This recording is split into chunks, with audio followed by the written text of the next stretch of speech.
They soon forgot his works. They waited not for his counsel, but lusted exceedingly in the wilderness, and tempted God in the desert. And he gave them their request, but sent leanness into their soul. They envied Moses also in the camp, and Aaron, the saint of the Lord. The earth opened and swallowed up Dathan, and covered the company of Abiram. And the fire was kindled in their company, the flame burned up the wicked. They made a calf in Horeb, and worshipped the molten image. Thus they changed their glory into the similitude of an ox that eateth grass. They forgot God their Saviour, which had done great things in Egypt, wondrous works in the land of Ham, and terrible things by the Red Sea. Well, Israel didn't wait for God's counsel when crossing the sea. Exodus chapter 14 verse 10 to 12. They didn't wait for God's counsel before partaking of the waters of Marah. Exodus chapter 15 verse 23. They didn't wait for God's counsel regarding leadership. See Numbers chapter 18 verses 22 to 25. And Numbers 13. They didn't wait for God's counsel regarding entrance to the promised land. Numbers chapter 14 verse 25 and 40. They didn't obey God's counsel after they received it. Numbers chapter 33 verse 52. The lusting and tempting in the New Testament, 1 Corinthians chapter 10 verses 5 to 8, is compared with this. Spurgeon, one Bible commentator and writer, properly says of verse 15 that prayer can be answered in anger or denied in love. Moses and Aaron are envied, so see Numbers chapter 16 verses 1 to 3. Aaron is a saint, verse 16, but like all the saints in the Bible, he is a, sinning saint. God nearly kills him for his sin, Deuteronomy chapter 9 verse 20. Verses 17 and 18 are the subject matter of number 16, which see the golden calf, the very epitome of idolatry, is constructed in the same area at the foot of the same mountain where the Decalogue was given to the human race. No set of basic laws has ever been an improvement over these, and none better will ever be constructed in the future. The moral precepts of the Ten Commandments, if kept, will raise any nation to a place of prominence, and even where they are not kept, if the populace subscribes and submits to them as a standard for living, that nation will prosper financially and spiritually. The history of the decline of nations is always the same history. It's a history of moral collapse. Thus it was in the days of Noah. Luke chapter 17 verse 26. Thus it was with the Amorites and Canaanites. Genesis chapter 15 verse 16. Thus it turned out with Israel in 2 Kings chapter 18 verse 10, and later with Assyria, Nahum, and Babylon, Jeremiah chapter 15. Immorality and idolatry go hand in hand, as all pagan religions were male-female setups with gods who had so-called sex. Gibbon's History of Rome tells the story. The rise and fall of the Third Reich wasn't just a matter of the wrong form of government. It was a matter of rejecting the first, second, and eighth commandments. They looted every country they entered, and the 10th commandment. This is absolutely my last territorial demand, they said. All the Nazi leaders believed in idolatry, and all of their families practiced it. For Hitler, Goebbels, Goering, Hess, Stangl, Hess, Himmler, and Heydrich were all Roman Catholics. Roman Catholics have no second commandment. It's missing from every Catholic missal and catechism printed since 1500. They worship the molten image, verse 19. It's golden calf that causes all 10 commandments to be broken at one time. And you should note that this occurs at an ethnic dance, accompanied by contemporary music. Exodus chapter 32, verse 6 and 18. Note the spiritual revelation. What carnal people love mainly is food and money, a calf made of gold. The devil was a cherub before he fell. Ezekiel chapter 28, verse 14. All cherubim have calf's feet. Ezekiel chapter 1, verse 7. The word cherub is interchangeable with the word ox. Ezekiel chapter 1, verse 10 and chapter 10, verse 14. When the serpent was cursed, he was classified with cattle. Genesis chapter 3, verse 14.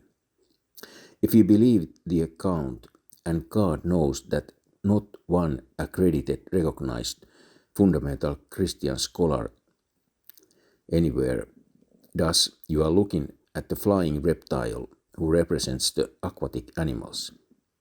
He is the fifth cherubim, and on top of his serpentine body is the face of an ox with two horns. Ezekiel chapter 1, verses 5 to 11 and chapter 10, verse 14.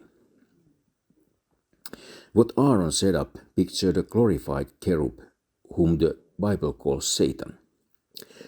That is exactly what Jeroboam set up, and his sin was so heinous that he knows that the books of the Kings say 13 times that it was Jeroboam who made Israel to sin.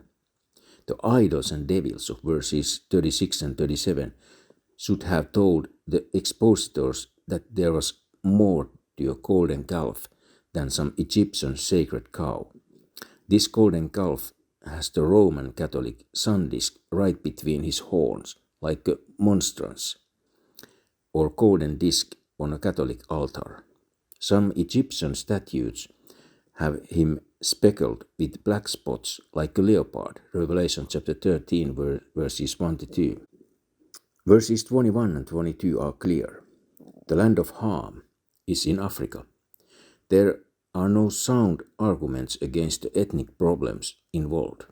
No matter what a man does with the prophecies of the preacher of righteousness, 2 Peter chapter 2, verse 5, Genesis chapter 9, verse 25, Africa is still the land of Ham. Ham's descendants are Africans. Therefore he said that he would destroy them. Hadn't Moses, his chosen, stood before him in the branch to turn away his wrath, lest he should destroy them?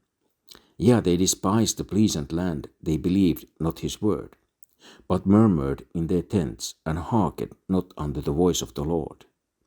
Therefore he lifted up his hand against them, to overthrow them in the wilderness, to overthrow their seed also among the nations, and to scatter them in the lands. They joined themselves also unto Baal-peor, and ate the sacrifices of the dead. Thus they provoked him to anger with their inventions, and the plague break in upon them. Then stood up Phinehas and executed judgment, and so the plague was stayed. And that was counted unto him for righteousness, unto all generations forevermore. Verse 23 was recited by Moses to Israel in Deuteronomy chapter 9, verse 8. Verse 25 is a reference to the report of the unfaithful spies in Numbers chapter 13, verse 31. The murmuring of verse 25 is mentioned by Paul in 1 Corinthians chapter 10, verse 10. Verse 26 goes with Numbers chapter 14, verses 1 to 11. The writer of Hebrews chapter 3, verses 17 to 19 mentions it. Verse 27 has a large compass reaching beyond the wilderness experiences and covering the book of Judges and eventually the books of the Kings. Israel is scattered on a few occasions before Nebuchadnezzar and Sennacherib show up. 1 Samuel chapter 13, verse 8, 2 Samuel chapter 18, verse 8, and 1 Kings chapter 22, verse 17. But the real scattering is in Esther, chapter 3, verse 8.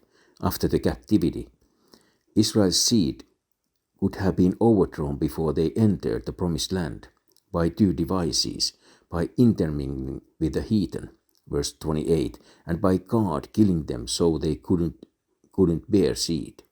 1 Corinthians chapter 10, verses 8 and 10. But again, the seed is not really overthrown until the captivity. 2 Kings chapter 17, verses 24 until 33.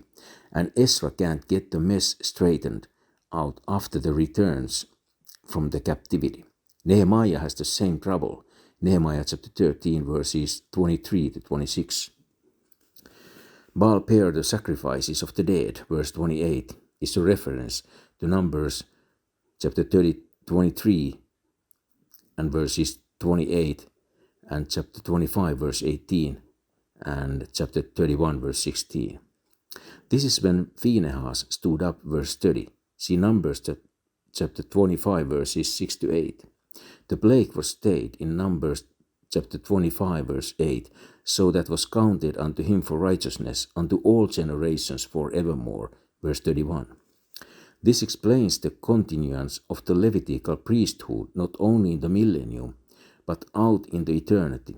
See Isaiah chapter 66 verse 21, Jeremiah chapter 33 verse 18 and 22, and Ezekiel chapter 43 verse 19.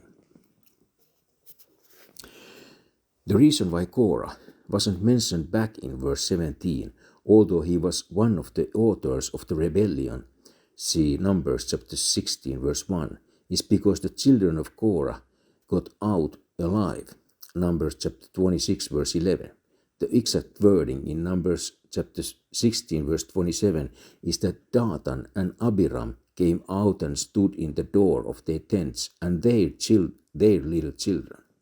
Korah's little children evidently didn't take a stand in the door of their father's tent. The indication would be that they run from it. Numbers chapter 16 verse 27. This explains the appearance of the sons of Korah over and over again in the Psalms. Psalm chapter 42 verse 1, 44 and 1, chapter 45 verse 1, and 46 verse 1, 47 verse 1, 49 verse 1, 84 verse 1, 85 verse 1, 87 verse 1, 88 verse 1, etc. The sons of Korah unwittingly illustrate a great truth in the Psalms. Psalm chapter 84 verse 10. In 1 Chronicles chapter 9 verse 19, they are doorkeepers in the house of God, whereas they could have dwelt in the tents of wickedness. Numbers chapter 16 verse 27. Now isn't that a thought?